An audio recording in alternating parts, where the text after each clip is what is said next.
পূজা, ৭২-এর সংবিধান এবং চুপ্পুকে ধরে রাখার ব্যাপারে ক্ষমতার যে ভরকেন্দ্রগুলো আছে, কোথাও না কোথাও সে ওয়াদা দিয়ে আসছে যে আই শ্যাল নট টাচ।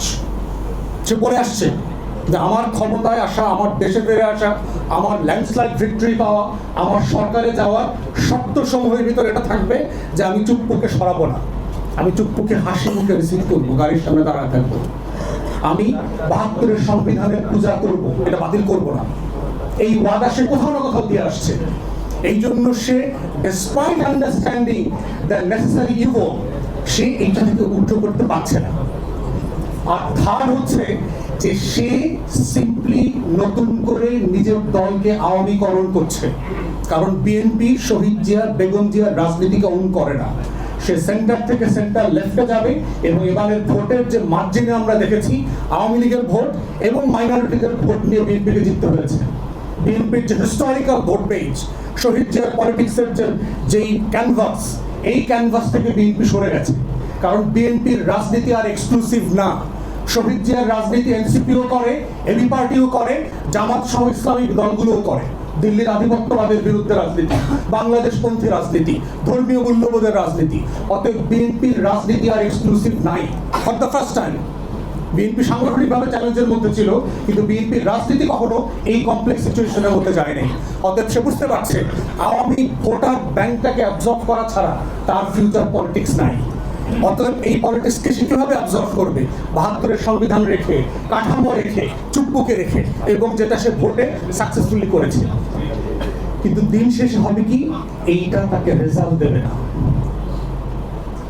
শহীদ জিয়া এই খেলাটা খেলেছিলেন, শেখ হাসিনাকে ফিরে নিয়ে আসছিলেন, আওয়ামী লীগের ৪ টুকরা আওয়ামী লীগকে ৭৯-তে নির্বাচন করতে দিয়েছিলেন, সংসদে পুনর্বাসন করছিলেন।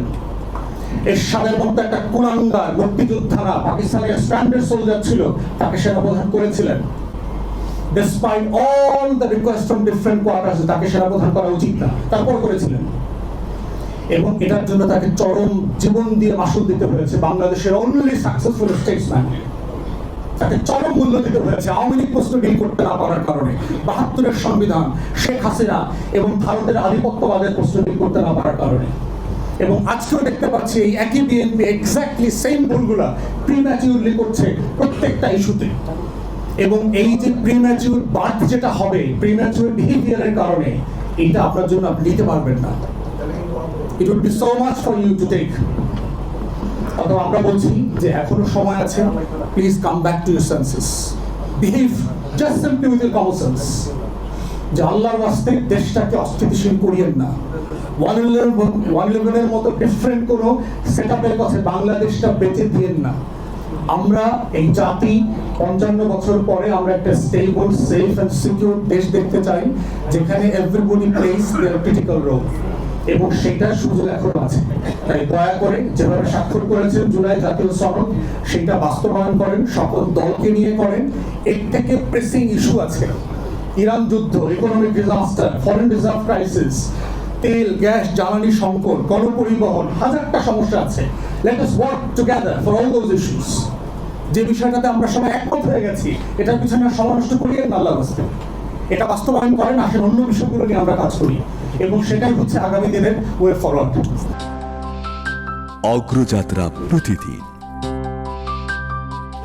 নির্ভীক প্রত্যয়ে উজ্জীবিত।